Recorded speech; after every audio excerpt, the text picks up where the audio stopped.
Bien, vamos a buscar en nuestras Biblias Hechos, el libro de Hechos, capítulo 16. Esto es un versículo muy conocido.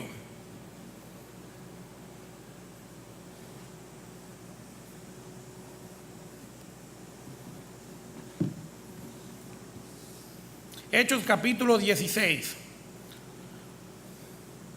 versículo 31, de la historia del carcelero de Filipo. Dice Hechos 16, 31. ¿Quién le falta una Biblia aquí? ¿Quién no tiene Biblia? Que levante su mano para que le lleven una a su asiento. ¿Todos tienen? Bien. Hechos 16, 31 dice: ellos dijeron, cree en el Señor Jesucristo y serás salvo tú y tu casa. Este es un versículo que durante muchos años a mí personalmente ha sido de mucha bendición para mí. También ha sido motivo de preocupación porque sabemos que la salvación no viene en paquetes, no viene en grupos. El Señor no tiene sobrinos ni nietos, sino que tiene hijos. Pero este texto está lleno de esperanza. Está lleno de esperanza, por lo menos como yo lo veo como padre de familia, cabeza de familia, en el sentido de que el Señor, si tuvo misericordia de mí, pudiera también tenerla de mis hijos y de la gente que está en mi casa. De hecho, y es bíblico, el Señor nos manda a que primero vayamos a Jerusalén, a nuestra casa, y prediquemos. No podemos ir al mundo a predicar si no lo hemos hecho en nuestra casa. Y la manera correcta de nosotros poder hacer que el Señor tenga misericordia de nuestra familia es exponerlo a la palabra de Dios. Eso no es una responsabilidad del pastor, ni de los diáconos, ni siquiera de la iglesia, sino de los padres o de las cabezas de la familia, instruir a sus hijos, instruir a su familia y utilizar el campo de autoridad que uno tiene sobre su descendencia y sobre su cónyuge. El primer paso para que tu familia pueda ser salva es que tú mismo recibas a Cristo como Salvador, sin olvidar que somos justificados por la fe. O sea, no hay nada que yo pueda hacer por mis hijos. Siempre se lo digo y se lo recuerdo. Yo te puedo querer mucho y lo mejor que yo quiero para ti es que el Señor tenga misericordia de ti y poderte ver en la eternidad. Pero cada uno de ellos tiene que hacer algo al respecto de su relación con Cristo.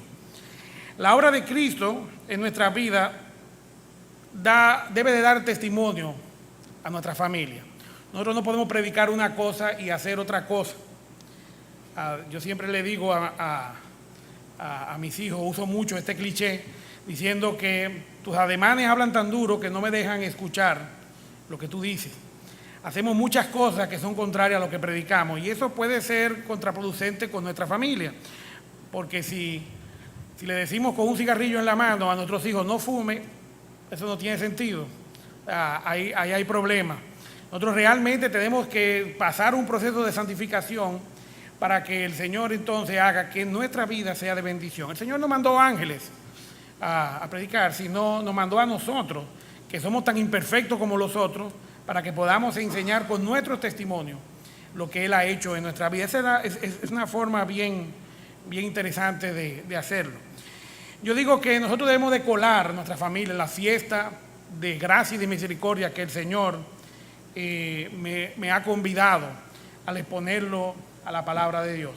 Así es, hay que agarrar a nuestros hijos, a nuestra familia y traerlos a la iglesia para que oigan, llevarlos a los estudios bíblicos. En mi caso, que tenemos un estudio bíblico en mi casa, que salgan de las habitaciones y vengan y escuchen.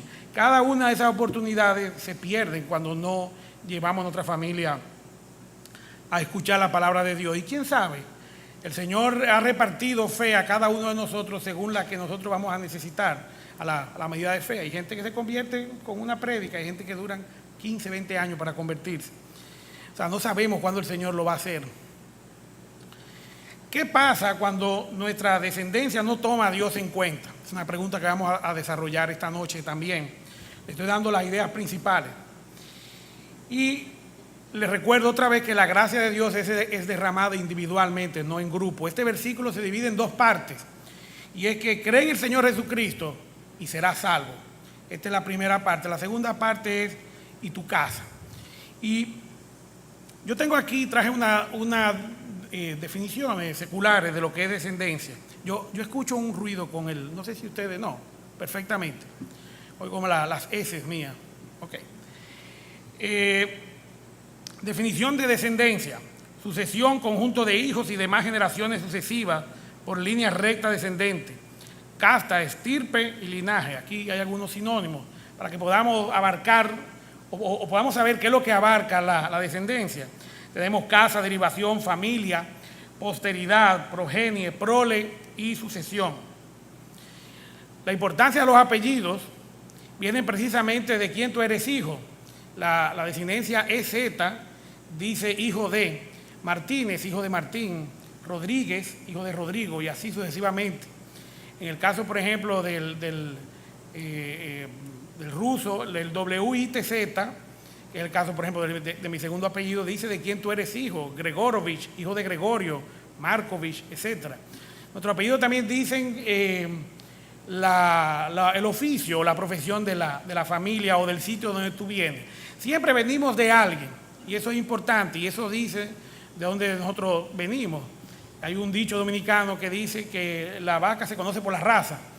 Y bueno, en el caso, por ejemplo, de los cristianos, deberían las familias cristianas dar hijos cristianos, pero no siempre sucede así. Y el problema comienza en la casa. Vamos a buscar en nuestras Biblias Génesis 17, esta es la introducción de este mensaje. La descendencia como campo de influencia de nuestra autoridad. Y vamos a estar viendo el ejemplo de Abraham, que es el padre de la fe. No hay un mejor ejemplo de una persona que el Señor haya hecho la obra y que su descendencia haya sido motivo de bendición para otras personas. Génesis 17. Nos vamos a quedar ahí en Génesis. Creo que en todo el mensaje no vamos a salir de ahí. Hay unos pocos versículos que vamos a leer que quiero que me acompañen. Génesis 17, versículos 9 y 10. Dice: dijo de nuevo Dios a Abraham: en cuanto a ti guardarás mi pacto, tú y tu descendencia después de ti por sus generaciones. Este es mi pacto que guardaréis entre mí y vosotros, y tu descendencia después de ti será circuncidado todo varón de entre vosotros. Bueno, pues aquí Abraham de alguna forma pues podía marcar su pueblo o el pacto que Dios quería tener con sus hijos. Pero en el caso de nosotros no, el Señor es que circuncida nuestros corazones y los de nuestros hijos. Y se me antoja aquí que ahora es un poquito más difícil. Abraham pues obedecía a Dios en este sentido, y dice que él mismo lo hizo, y todos sus hijos y hasta los esclavos, los sirvientes que estaban ahí, hizo el pacto o enseñó el pacto a los otros con temor reverente que había que tener con Dios. Ya cada uno tiene que hacer entonces su parte. Dios es fiel en su promesa a pesar de nuestros errores y pecados. Sabemos que Abraham cometió muchos errores, como todo ser humano. Y esta noche yo voy a tratar, basados en el contexto de este versículo, y serás salvo tú y tu casa, yo quiero que entendamos que no necesariamente no se trata de nuestra obediencia, sino de la fidelidad de la promesa de Dios. A nosotros siempre vamos a meter la pata de alguna manera o vamos a seguir pecando. Entonces, gracias a Dios que no depende de nosotros el plan de salvación. Dice, y basado en Juan 3:16, que todos conocemos este versículo, el llamado universal y el pacto incondicional de Dios es el que encierra la parte condicional del hombre. Dice: porque de tal manera amó Dios al mundo que ha dado su Hijo unigénito. Y esto lo hace Dios incondicionalmente y a todo el mundo. Eso incluye a todo el mundo, al que lo va a recibir y al que no lo va a recibir, para que nadie tenga excusa. Entonces viene para que todo aquel que en él crea. Y aquí viene la parte condicional, porque el hombre tiene que hacer algo al respecto. Y Dios no va a cambiar su pacto. Y Dios cubrió todas las necesidades que nosotros teníamos para no tener que ir al infierno, sino ir ante su presencia. Y eso nosotros tenemos que enseñarlo así. Cada uno de nosotros tiene que hacer algo. No es que porque aceptemos a Cristo nos ganamos la salvación. Es que la salvación está ahí. Y nadie, como dice el siguiente versículo, el 17 de Juan 3, dice que Él no vino a condenar al mundo, sino a salvar lo que se había perdido. Cuando llegaste a Cristo, sencillamente estabas condenado. Si no aceptaste a Cristo, no hay cambio. Continúas condenado. nuestro pecado entorpece el plan de Dios. Sabemos por Abraham, y por eso me voy a concentrar en el personaje de Abraham, sabemos que el pecado entorpece el camino que Dios tiene preparado para nosotros. Hay delays o retrasos en cuanto a las cosas que Dios quiere que nosotros hagamos. Porque de alguna manera nos desviamos y el Señor amorosamente nos espera y vuelve y nos encarrila. Así es el Señor. Recordemos que en Éxodo 20 el Señor advierte que Él visita la maldad de los que le aborrecen hasta la cuarta y quinta generación. O sea que ojalá que mis tataranietos no tengan ese problema, porque ¿verdad? Es absurdo preocuparse por eso, pero realmente nosotros tenemos que pensar, y este mensaje también va dirigido allá, que nosotros tenemos que dejar un legado a nuestra familia. Y hago aquí una pregunta retórica. ¿Qué pasa cuando un creyente peca y ensucia su vida y su testimonio? Bueno, pues está el perdón. El Señor nos ha prometido perdonar todos nuestros pecados. Lo que habíamos cometido, lo que estamos cometiendo justamente en este momento y lo que vamos a cometer. Todo eso la sangre de Cristo lo cubrió. Lo que pasa es que las consecuencias no se borran. Nosotros vamos a tener unas consecuencias al respecto.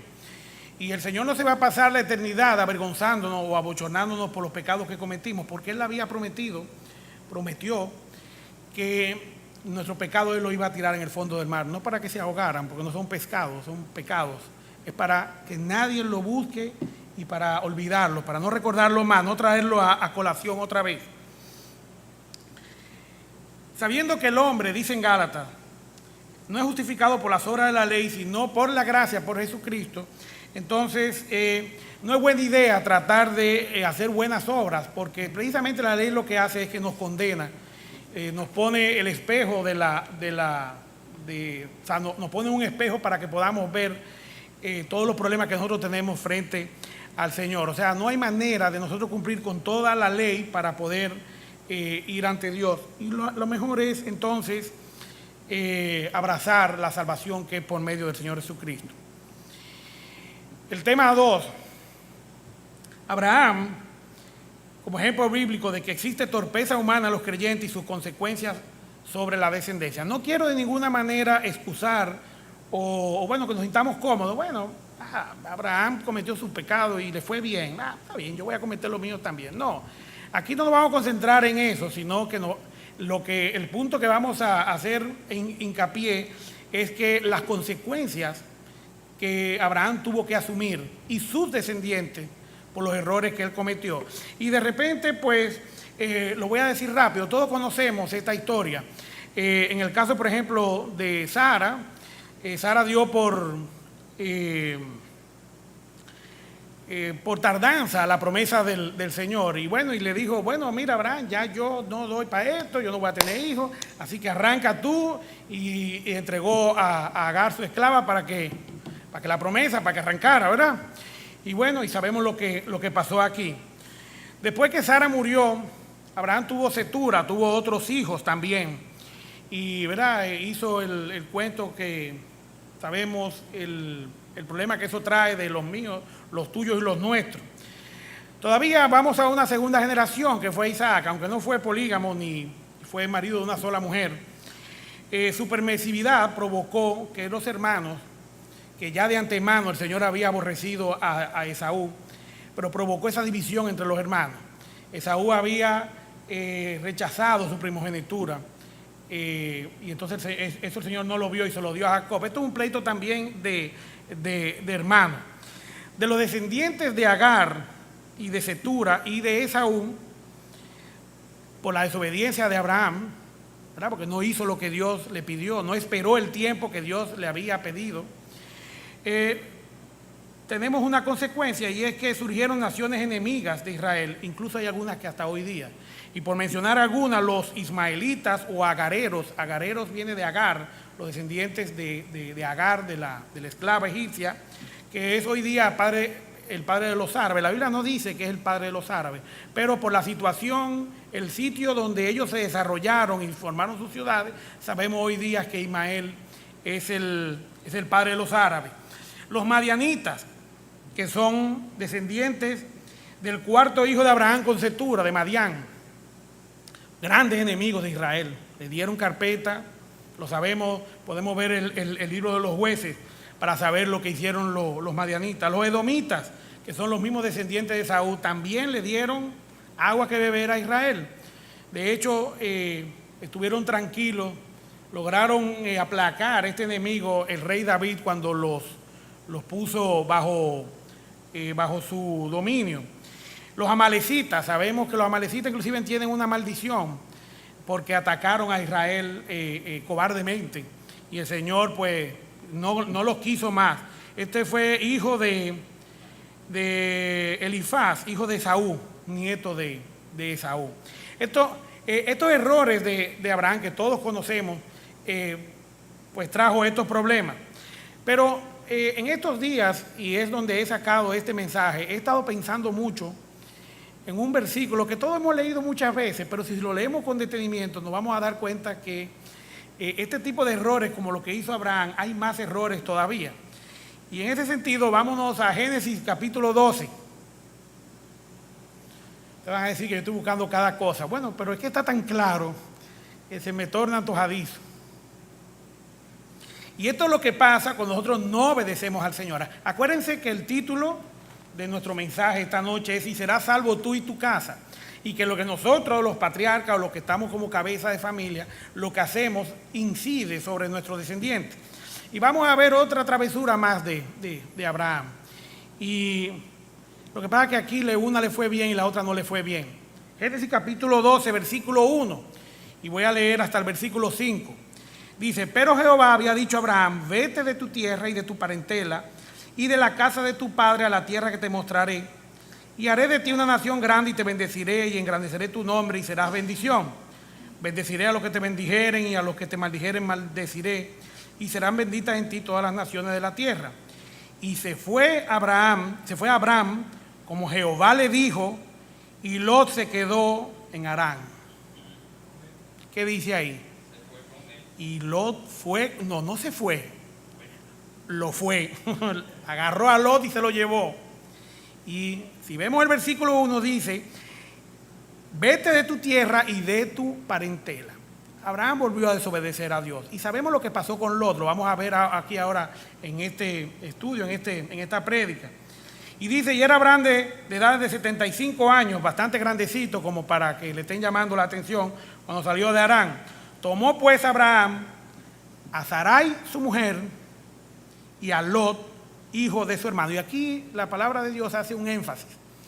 Y es que sabemos que Sarai era media hermana de Abraham, era su esposa. La verdad que era una orden, un comando muy difícil de cumplir, dejar toda tu parentela. Y Abraham, por si acaso, se llevó a Sara, su mujer.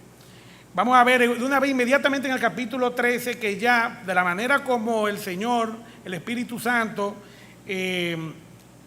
escribe en la palabra, ya Sara no se menciona por su nombre, sino como la mujer de Abraham. Esto es un signo de aceptación de parte del Señor, porque Dios tenía un propósito con Sara. Aquí Abraham, pues, quizás escudriñó la voluntad de Dios o sencillamente, pues, pegó. Nosotros no podemos andar pegando a ver si eso es lo que quiere el Señor. Por eso es que la oración es una herramienta valiosa para nosotros escudriñar la voluntad de Dios, a ver qué es lo que quiere el Señor con nuestra vida y qué es lo que Él quiere que nosotros hagamos. Dice, versículo 5, ¿verdad? Tomó pues Abraham a Sarai su mujer y a Lot, hijo de su hermano, y todos sus bienes que habían ganado y las personas que habían, etcétera, etcétera, etcétera, etcétera, y más, etcétera. Sara, ¿fue un error o un propósito? Bueno, el Señor tiene el control de todas las cosas. Sabemos que había un propósito en que Abraham se llevara a Sara. Lo podemos ver para los que llevan anotaciones ahí en Génesis 20, versículos 11 y 12. Lo primero era que, a pesar de todo esto y que había un propósito, Sara también le ocasionó problemas a Abraham. Pero a cambio de Lot, que estaba justificada también por el Señor, vemos una santificación, un proceso de cambio en su vida, que es lo que hace cuando nosotros entregamos pues nuestras vidas al Señor y nutrimos nuestra vida con las cosas que a Dios le agrada. vemos que Sara era de su parentela, pero Abraham la amaba. La única tierra que Abraham fue dueño en su vida, la tuvo que comprar, muy al contrario de lo que el Señor le había prometido con la tierra prometida. Abraham tuvo que comprar una tierra que fue la cueva de Macpela para enterrar a Sara. Sara fue una carga peligrosa por su belleza. Sabemos que Abraham tuvo que, inclusive, pues prácticamente entregarla. Sara se burló de la promesa del Señor. Le causó hilaridad la promesa de que ella, siendo anciana, iba a poder dar a luz. Sabemos que entregó a su sierva Agar en el lecho matrimonial para poder ayudar, o pensaba ella que quería ayudar al Señor con la promesa. Esto obligó a... sabemos pues qué pasó, por aquí lo vamos a ver un poquito más adelante. A pesar de todo, amó y respetó a su esposo. Fue una mujer sumisa. Y esto es parte de una persona que ha sido justificada, que amaba y temía al Señor. El Señor, vemos cómo el Señor trabajó en la vida de Sara, porque usó su esterilidad para humillarla y provocar en ella el clamor que ha provocado Dios en todos los personajes bíblicos, las mujeres que han sido estériles. Los 3 patriarcas, sus esposas fueron estériles, con el propósito de arrancar de sus labios el clamor que solamente Dios se merece. Al final mostró un arrepentimiento y entrega al Señor, y Dios realizó su propósito en ella, al tiempo de él, no al tiempo de ella. Vamos a ver a Lot ahora. Estamos hablando de los descendientes y de las consecuencias que nosotros provocamos a nuestros descendientes cuando son malas y también cuando son buenas.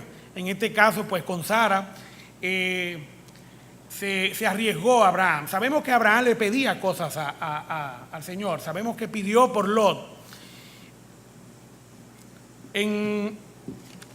Estamos déjame ver.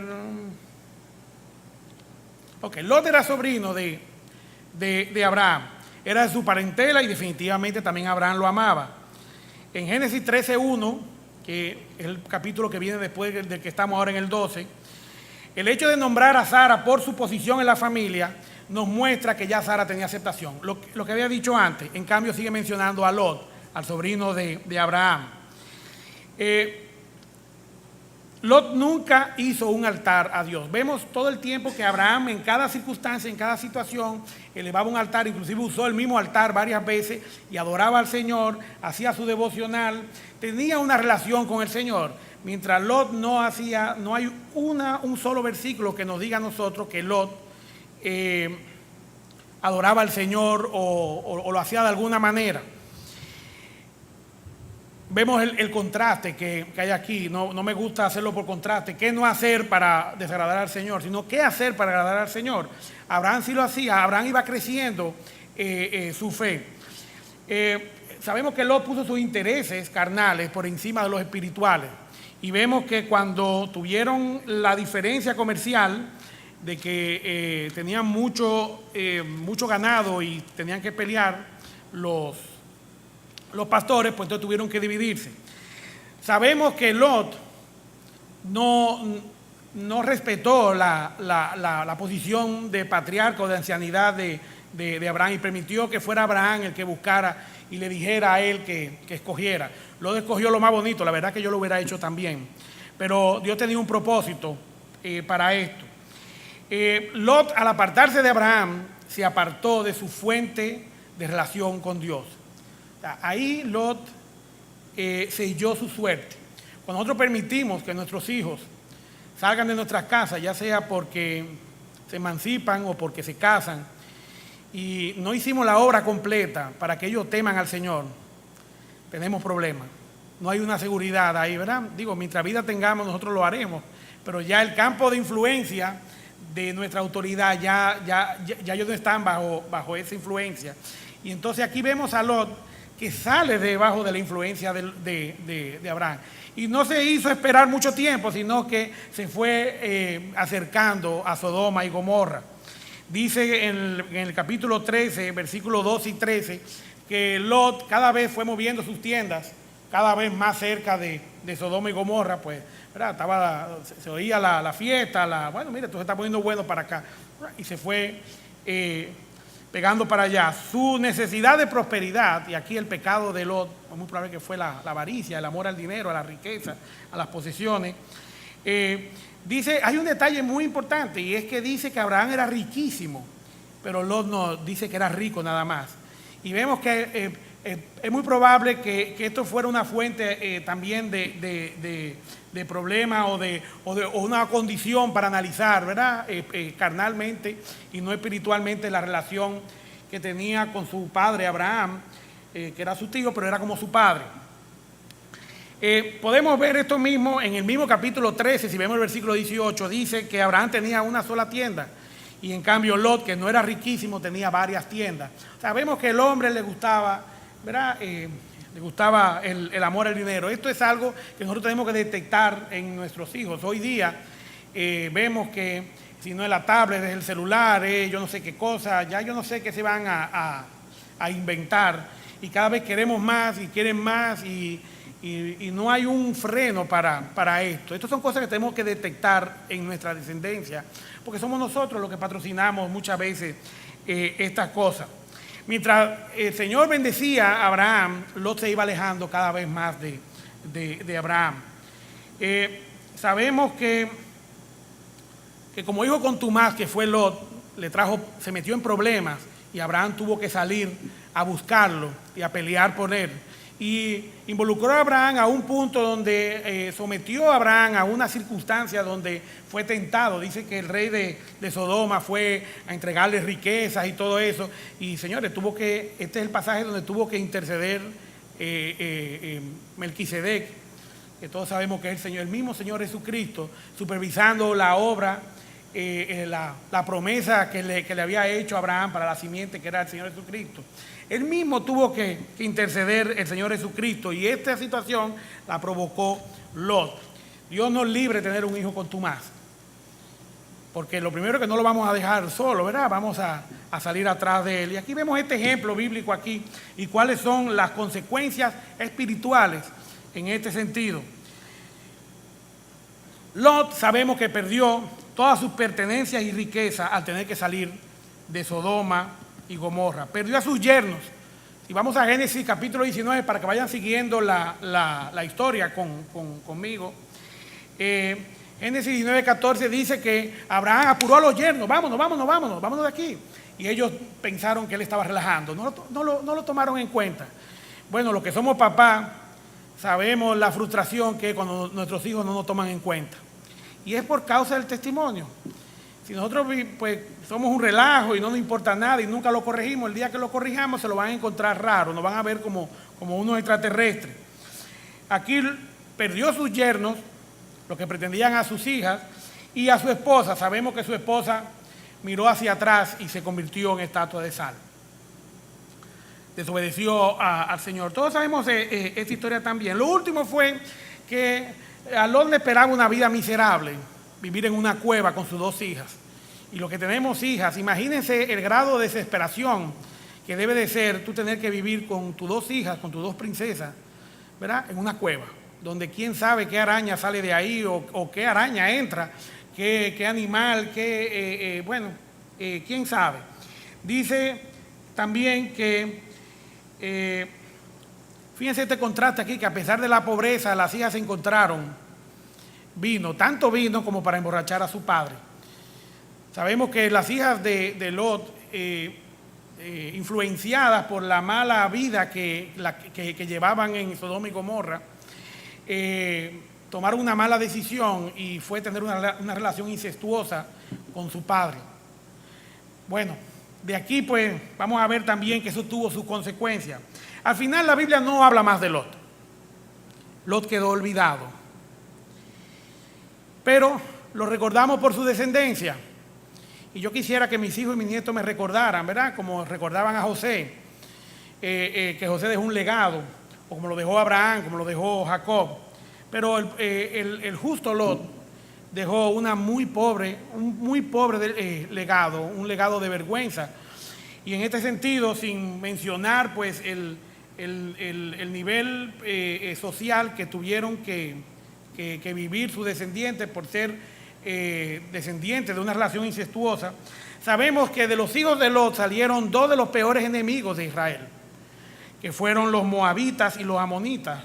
Moab fue hijo de la hija mayor de Lot, y Amón, el hijo de la hija menor, con su relación con Lot.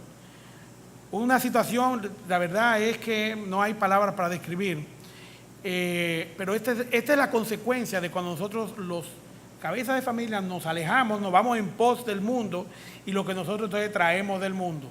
Una vida miserable para Lot y vivir prácticamente olvidado. No hay algo que recordemos de Lot que sea positivo. Solamente el apóstol Pedro salió en su defensa 1000 y pico de años después, cuando en 2 de Pedro capítulo 2, versículos 6 al 7, menciona, y si lo quieren buscar, este es un pasaje de los importantes de esta noche, 2 de Pedro, dejen un dedito ahí en Génesis. 2 de Pedro, capítulo 2, del 6 al 7, dice: y si condenó por destrucción a la ciudad de Sodoma y Gomorra, reduciéndolas a ceniza y poniéndolas de ejemplo a los que habían de vivir impíamente, y libró al justo Lot, abrumado por la nefanda conducta de los malvados, porque este justo que moraba entre ellos afligía cada día su alma justa, viendo y oyendo los hechos inicuos de ellos. Sabe el Señor librar de tentación a los piadosos y reservar a los injustos para ser castigados en el día del juicio. A pesar del testimonio de Lot, el Señor lo había salvado. El Señor había derramado su misericordia sobre Lot. Lo que pasa es que Lot es del tipo de los cristianos de la secreta, que sencillamente pues nunca cuajó y nunca dio testimonio. Y el no dar testimonio, lo primero que afectó inmediatamente fue que sus hijos o sus hijas no conocieron al Señor. Lot desperdició esa salvación, esa profesión de la que él fue objeto, de esa gracia, de esa misericordia. Lot tuvo la influencia correcta de parte de Abraham, y de alguna manera Lot conoció al Señor y puso su fe en Él. Aunque fue justificado por gracia, no dejó un legado de temor a Dios. Qué pena.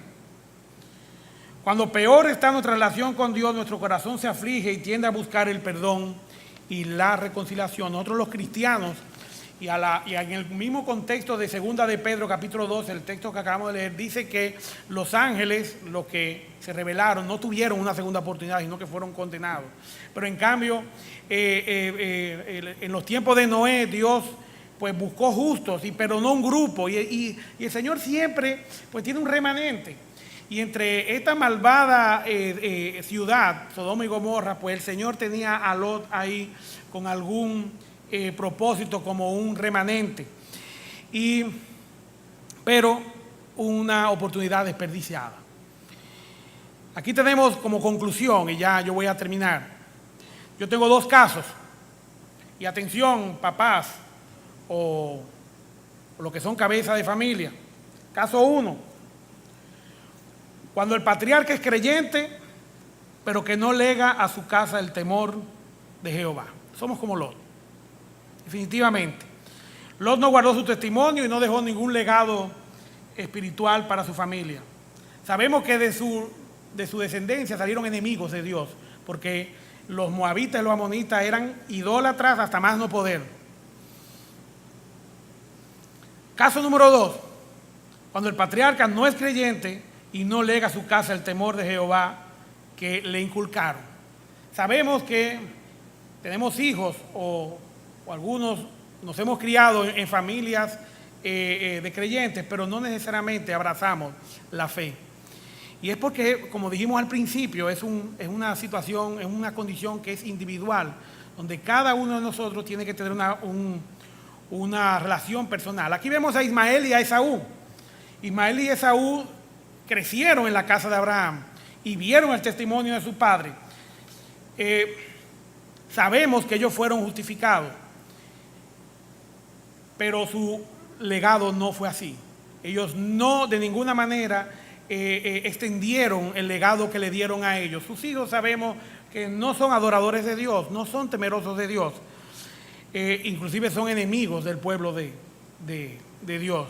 Y eso pasa con los hijos que se crían en nuestra casa, oyendo la palabra de Dios, pero de alguna manera nunca fueron influenciados por ella. Eso es penoso también. Y aquí viene una pregunta, y yo quiero que presten atención esta es una pregunta retórica para terminar. Yo quiero que cerremos los ojos para que podamos poner nuestra mente a trabajar. Y yo no lo voy a cerrar porque tengo que leer, ¿verdad? Y con los ojos cerrados está la pregunta: ¿cómo serás tú? ¿Como Abraham o como Lot? No me lo contesten, eso es usted solo. ¿Cómo serán tus hijos? Pregunta número 2. ¿Serán como Ismael? ¿Serán como Esaú? ¿Como las hijas de Lot? Pregunto otra vez, y este es el título del mensaje, pueden abrir los ojos. ¿Serán salvos tú y tu casa? ¿Serán salvos tú y tu casa? Les dejo esa pregunta para que se la lleven en sus oraciones. Oremos por nuestros hijos para que el Señor tenga misericordia de ellos. Yo sé que el Señor lo va a hacer. Eso está dentro de lo que es la voluntad del Señor. Seguro que sí, si le pedimos al Señor por nuestros hijos, pero tenemos que traerlos y tenemos que exponerlo a la palabra. Si no, el Señor pues no va a poder trabajar. Tenemos que hacerlo. Vamos a orar. Padre eterno y bueno, misericordioso Dios, gracias Señor por tu misericordia. Gracias Señor por los niños y por los jóvenes que tú has tenido a bien salvar en esta congregación, en esta iglesia local. Oh mi Dios, queremos que tú multipliques esa misericordia. No sabemos, Señor, que en tu omnipotencia, en tu soberanía, Señor, dice que tú tienes misericordia de quien tú quieres tener misericordia. Oh mi Dios, mira a nuestros hijos, mira a nuestra familia, a nuestras esposas, nuestros hermanos, nuestros tíos, Señor. Completa las familias, los miembros de la familia que faltan. Danos el gozo, Señor, de tener nuestra casa completa. No permita, Señor, que seamos como Lot o como Ismael o como Esaú. Gracias por estas historias para recordarnos que estas cosas pasan. Mi Dios, permite que seamos como Isaac y como Jacob, que tú cumpliste tu propósito con ellos. Cumple tu propósito con cada uno de nosotros. Perdona nuestros pecados, Señor, para que no interfieran con tu obra. Te pedimos todo esto en el nombre de Cristo Jesús, nuestro amado Salvador. Amén.